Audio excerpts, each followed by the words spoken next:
In about 2016, 2017, Kentucky had a significant number of bridges that were either structurally deficient or were posted for reduced weight limits. And there was a decision made by the administration at that time to make it a priority.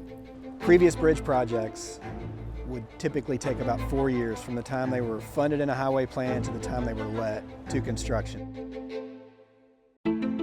There were roughly 1,000 bridges that were structurally deficient or low posted. Before the Bridging Kentucky program, we were delivering maybe 40 bridges a year. And now we were being tasked with delivering, upwards to 100 bridges per year. If we hadn't had the Bentley software in the Bridging Kentucky project, we wouldn't be where we're at today.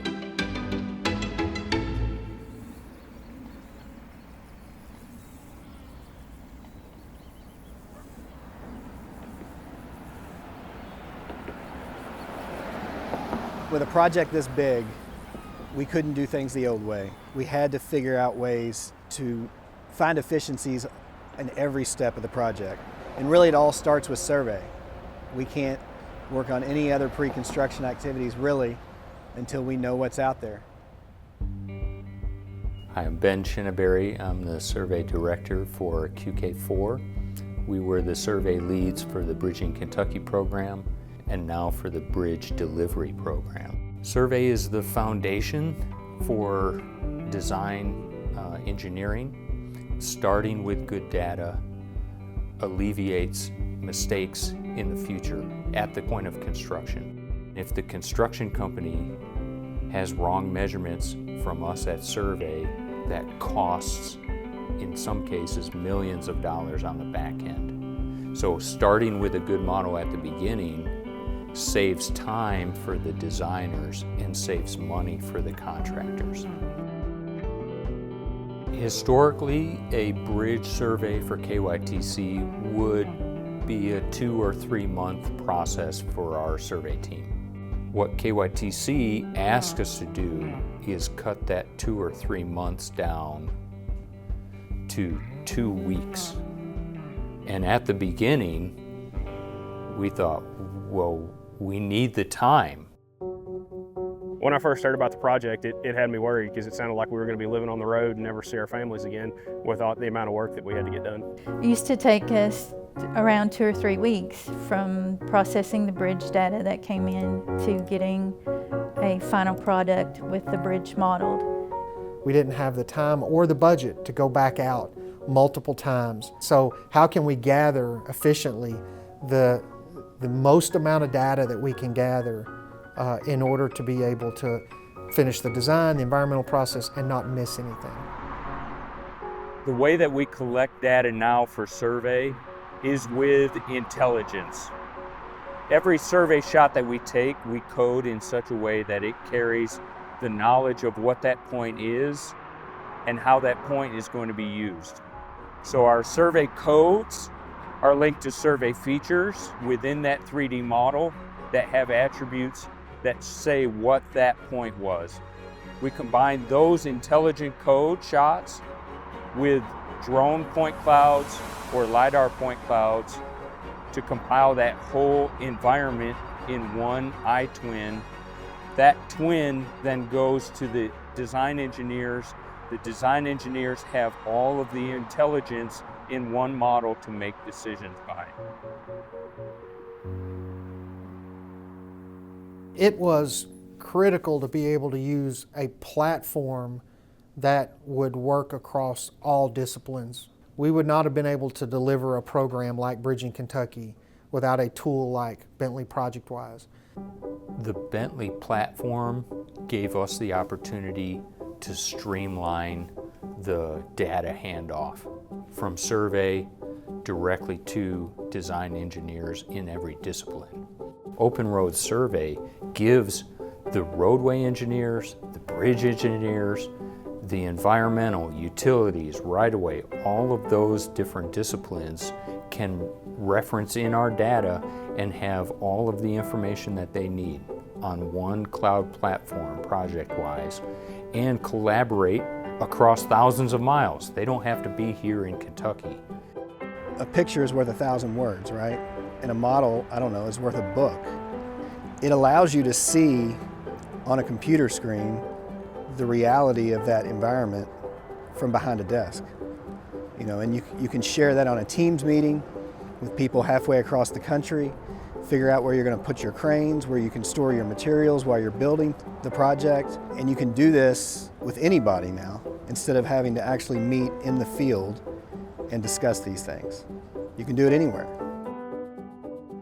There are other CAD programs out there that surveyors use that can create a survey and can create a 3D model, but the optimization comes when the survey-based data, existing conditions model, is incorporated into their design, and it works in one package instead of just bringing in a lot of data from different softwares. Once the field technicians knew the process, once the CAD technicians knew the process, once we had survey managers that were moving through and communicating data, at the end of the program, our field guys really only needed 2 or 3 days. And the CAD technicians had done so many of those bridges that they only needed 2 or 3 days to model a bridge. So we can now do a standard bridge survey in Kentucky for about 1/4 to 1/5 of the time that it would take, and the time directly correlates to the fee that we're billing. And a lot of what we learned is how to manage the flow of information for land surveyors. A lot of the bridges that we've worked on have been these small little community bridges in these back county towns that, they need that bridge. They need to be able to get home or get to work, or if something happens, they need to be able to get an ambulance and a fire truck through there. And without us meeting the deadlines that we need to meet, then they're not getting the stuff that they need to be able to live.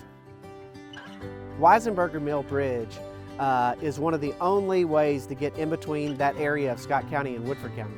It was adding an additional 15 minutes in time for your buses, trash and garbage pickup, and most importantly, EMS runs would have to take an additional 10 to 15 minutes because they had to go around because that bridge was out of service. The Bridging Kentucky program brought that Weisenberger Bridge back online in quick succession so that those folks don't have to worry if something happens in their community and they need an ambulance, or how long it's going to take their kids to get to school or them to get to work. The scale of delivering this program was something that hadn't been done in Kentucky before. And even nationally, there had been large contracts, large programs, but those were all single contracts, more of a design-build environment. This was developing a program, a statewide program. It wasn't a silver bullet, put out one contract and let somebody come in and deliver. It was build a program that would leverage all the resources across the state. And so this was the first time something like that had been done nationally. Bridging Kentucky has finished now, it's over as a program, but they've moved the same specifications and process into what KYTC is managing as a bridge delivery program, which holds our same efficient workflows, methods, and then delivery process. So Kentucky now is running an efficient DOT bridge program. Other states see the benefits and the cost savings that if we can update into this modern era, both in survey and design, and then moving it on to construction, Bridging Kentucky can be the pattern for the other DOTs around the nation.